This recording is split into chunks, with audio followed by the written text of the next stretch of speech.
Broadcasting from the business capital of the world, this is the Podcast Business News Network. I say one thing here. You are not a victim. May have gone through some things in your life. A lot of us adopt what's called a victim mentality, just like, woe's me, look at what's going on with me. But it really doesn't serve you, and it also doesn't help move your life forward and help you heal from many different things. And we're going to center on that today. She is a certified mental health coach, Christian life coach, and instructor. She does so much. Cheryl Hines is back with us today. Cheryl, how you doing today? I'm great, Steve. How about yourself? Well, doing well. By the way, I got to tell Good. you, I love the color that you have on. It Thank you. pops. Like it's like positive energy. It really is. It looks good on you. Thank you. Thank you. Why Thank you. do a lot of us look at ourselves as victims and let that marinate, calling up a friend and just, going back and forth. Look, you're not going to believe what happened. And I think when we think about those people, it's the same people always do the same kind of thing. But why do we do it? Why do we say we're victims?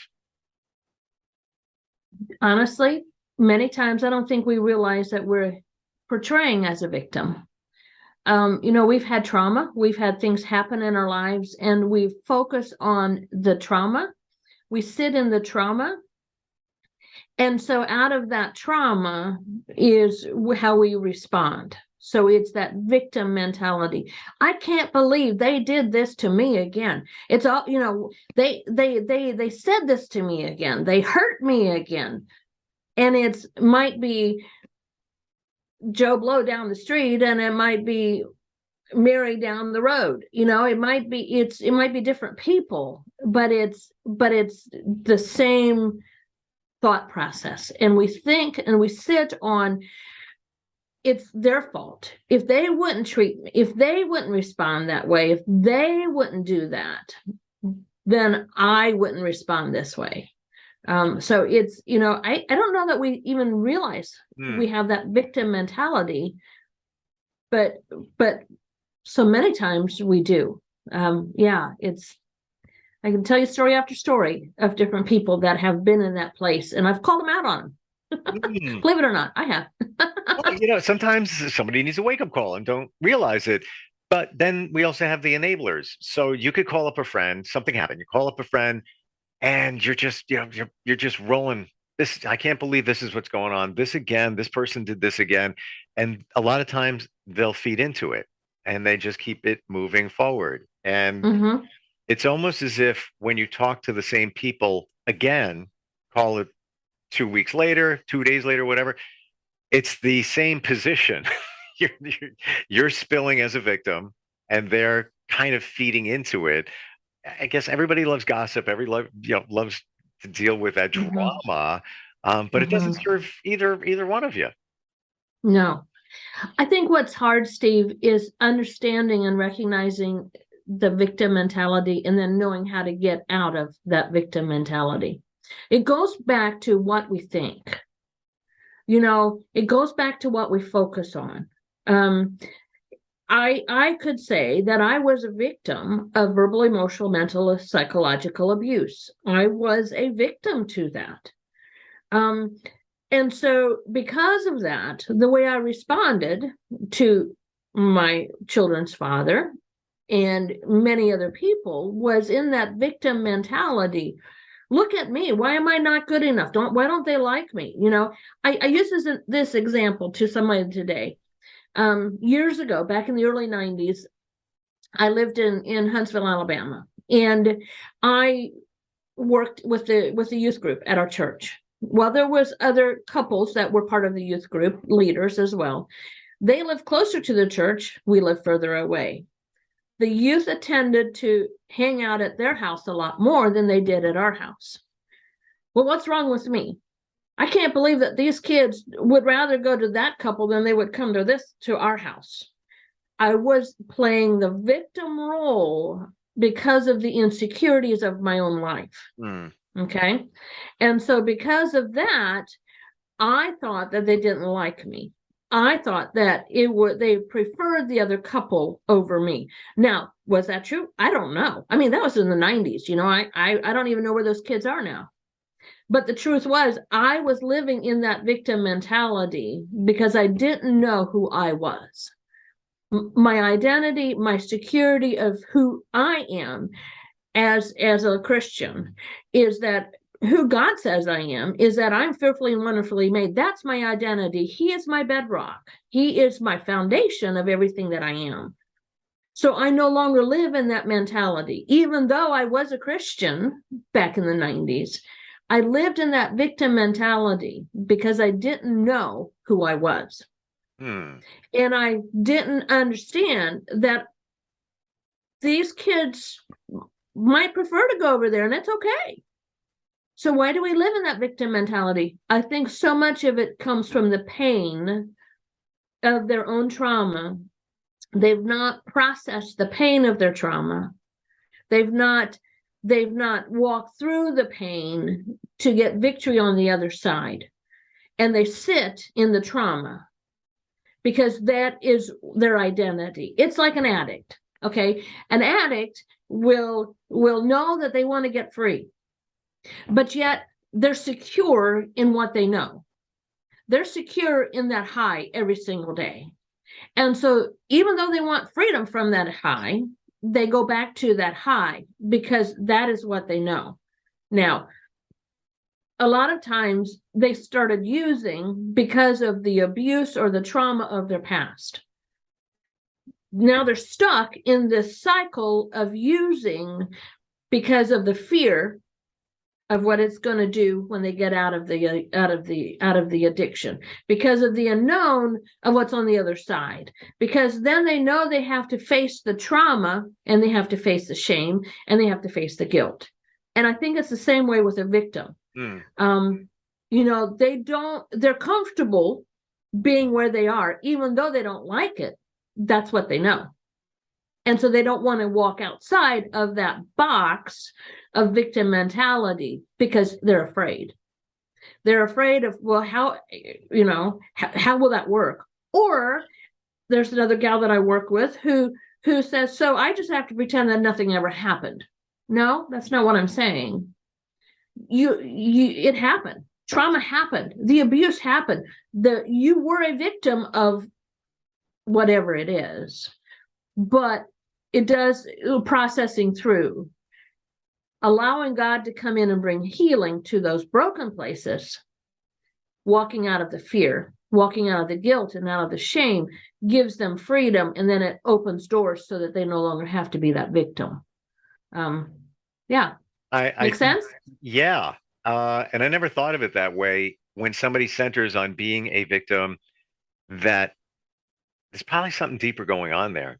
It's not that something just happened and they're spewing to friends, oh, I can't believe what that person did. It runs deeper than that. It's the insecurities. It's maybe they dealt with a trauma in the past that may be somewhat similar, and that's why it feels comfortable. Or maybe it's a totally different situation, but the common thread is the trauma they dealt with, and they're verbalizing it in a different way, but it feels comfortable in their mind. I don't know if that makes sense, but it's the past coming back in a different, repurposed in a different way. Nobody else knows it, but they feel some kind of comfort from just spewing all this stuff out. Right. And I believe that's the root of so much of the victim mentality. It's that mindset. It's, they're comfortable in it. It's like I don't know, your most favorite pair of sweats and sweatshirt. You're comfortable in it, and that's what you gravitate towards, even though they might be gnarly looking, even though, or maybe I'm not supposed to say that word anymore, but even though they're ugly, they're not, but yet they're comfortable. Yeah. And so, you could go and buy a brand new pair of sweats that look a lot better, but they're not comfortable. And so you're not going to wear them and so we get comfortable in where we are. We get comfortable in our setting, in our situation, in where we are. And we stay there because it's comfortable. And sometimes we don't even know how to get, we don't know how to get out of it. We don't know how to get unstuck. We don't know how to move forward. It's back to choices, back to identifying, back to walking out of the denial of our past, walking into newness and freedom, but it goes back to choices. We all constantly make a choice. We make a choice to drink water. We make a choice to not drink water. We make a choice to drive the car. We make a choice to not drive the car. We make a choice what time we go to bed. We make a choice what time we get up in the morning. And it's the same way when we start identifying the past, the trauma, and making a choice. Today, I'm going to seek help. Today, I'm going to make a different choice. Today, I'm going to focus on the glass being half full instead of half empty. And today, I'm going to think about how I'm going to respond. And I'm not going to respond in the way that I did. I'll give you another example. Sure. Darren and I, my husband and I, great marriage. Now, me personally, I know that I have had anger issues in the past because of the verbally emotional junk that was in my life. And so my outlet was pouring out in anger. I didn't punch walls, I didn't throw things, but it was verbally abusive, okay? It just was. Now that I know that, I can choose how I'm going to respond. Now, this is a crazy little story, but one particular Sunday morning, I needed to know from my husband that he thought I was beautiful, right? And I had worn a nice dress. I was ready for church. I had put my makeup on, and I looked and I asked him, I said, "Hey, babe, how do I look?" "Fine." That was his response. "Fine." Now, how am I going to respond? Am I going to respond in a negative way? In that victim mentality way? Well, you don't ever say fine. You don't ever say I'm beautiful. You don't. And I started laughing and I said, "Fine, fine. I'm fine. I look fine." And then I looked at him and I said, "You know what, babe? You know what I needed? I needed to hear from you that I looked beautiful." And he's like, "You are beautiful." He's never done that since then. He will randomly say to me, "Cheryl, I love you and I think you're beautiful. You look really nice today." I had a choice at that particular moment to choose to say to him and get gnarly, get ugly, I don't know why I'm using that word today, but get ugly with him. It's gonna come back. I'm telling you right now. I'm sure it will. To get ugly with him, or to, in a way, kind of make a joke about how he responded, because I knew what I needed. He didn't know what I needed, but then I told him what I needed. See, so it was that choice. It was that choice of making a decision how I was going to respond to what he said. And it's the same way when you're in a victim mentality spot. Somebody calls you and chews you out over the phone because you did something wrong. My eyes are watering too.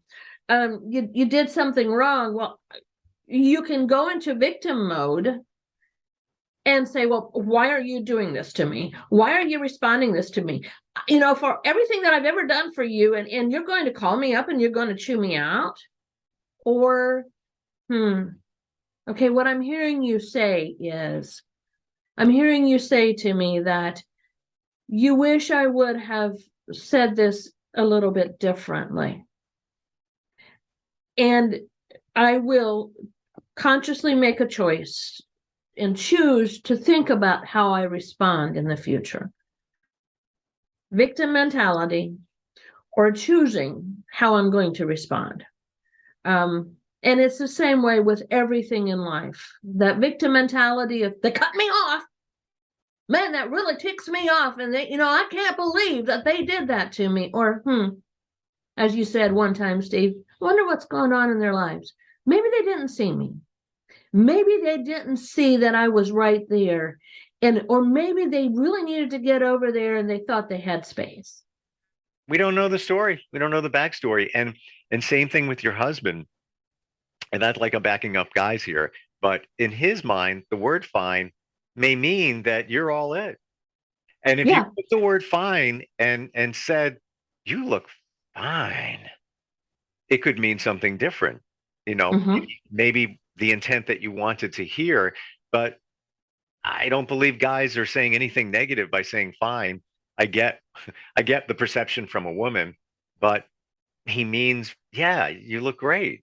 But he didn't Mm-hmm. realize that, and he didn't do it in the way that you wanted to hear it. So yeah, Right. you changed it up. You made the choice to communicate and ask for what you needed. And I was like, man, for him, wake up call. Oh yeah, I could say that.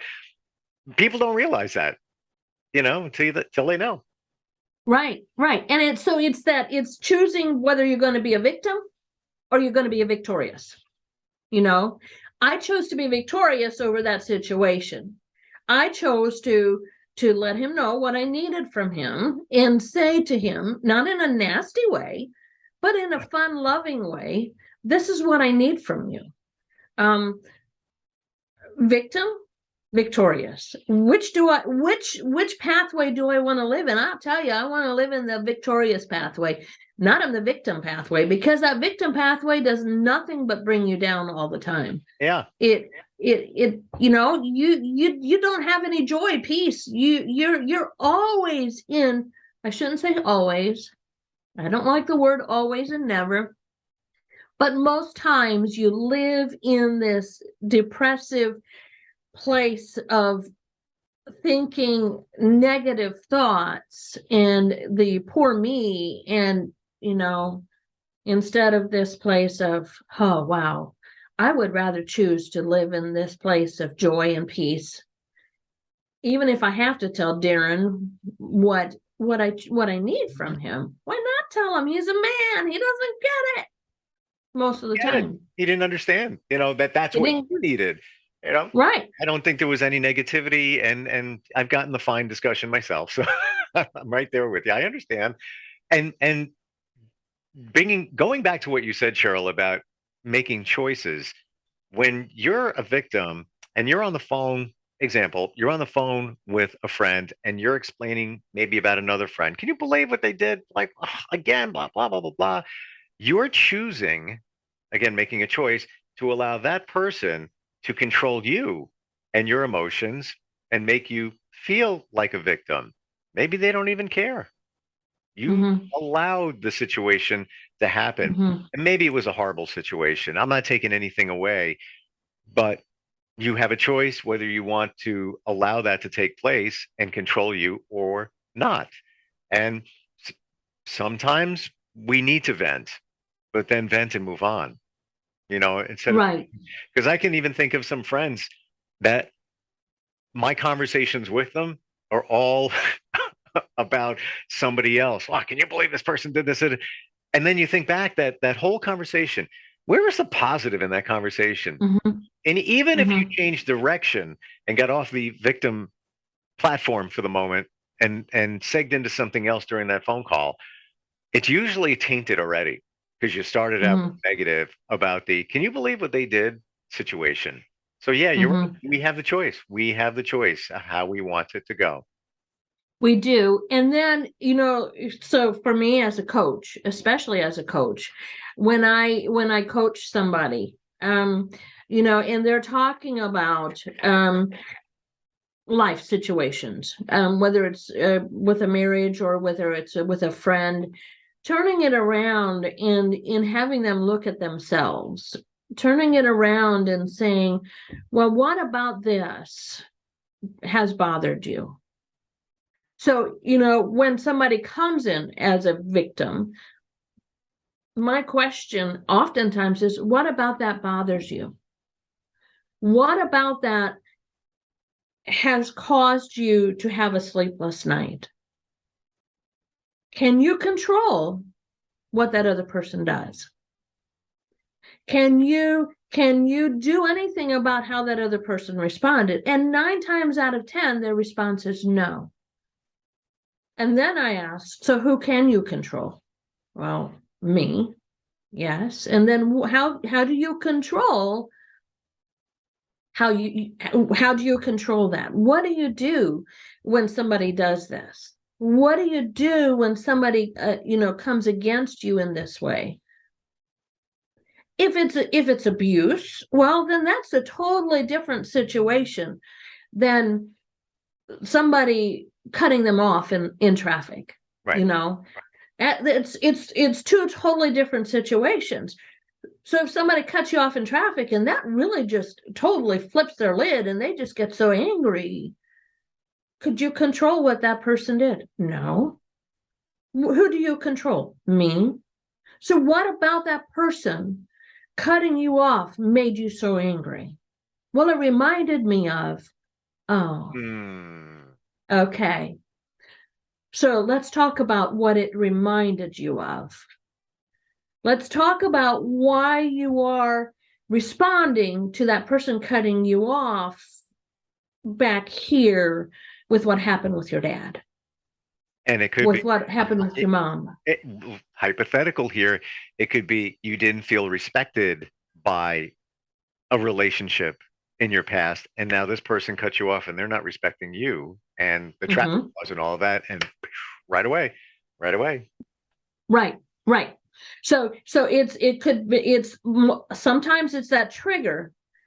And so they're that victim because of that person cut me off, and man, that really ticked me off, and that just really, man,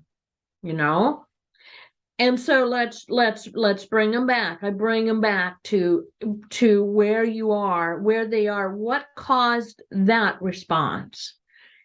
Well, so and so didn't respect me. Well, okay. What does respect look like for you? I don't know. What do you want from a person? What do you want from that individual person? Do you want them to respond this way? No. I want them to talk to me kindly. I want them to, whatever the situation is, we can take it out and just unpack so much of why they respond the way they do, and take them out of that victim mentality. Yeah. Into living victoriously. It's just, but I believe it's choices. It's how we think about things, then how we process it, how we feel. It's like I said with Rick Warren, what we think is how we feel, and how we feel is how we act.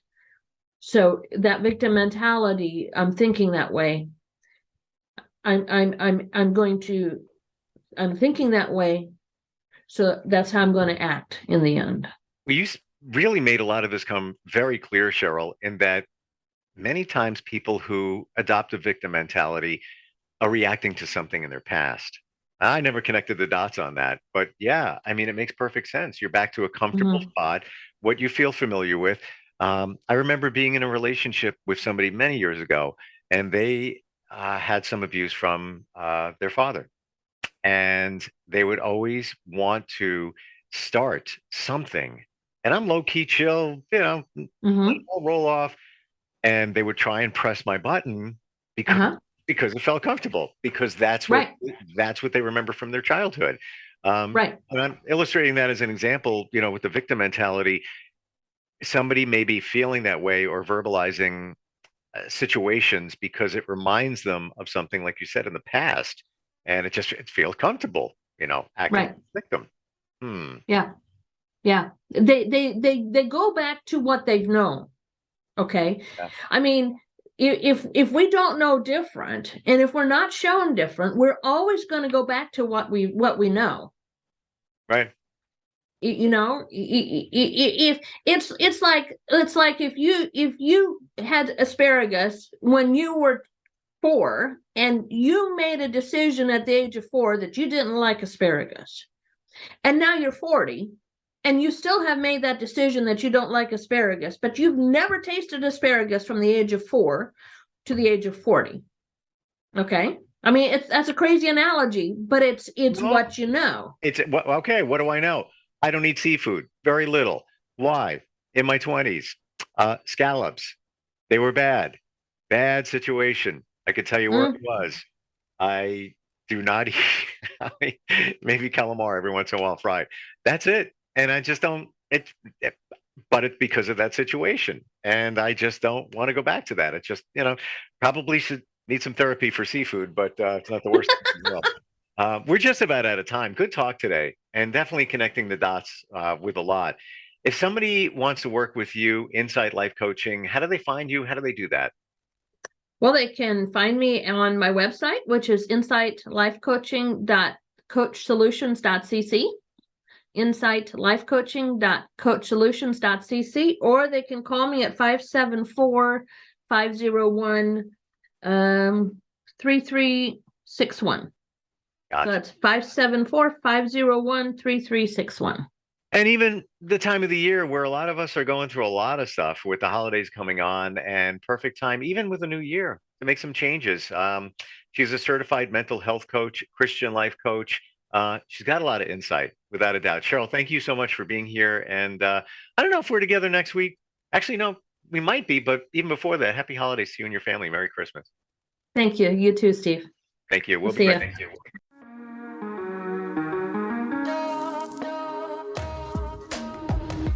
Broadcasting from the business capital of the world, this is the Podcast Business News Network.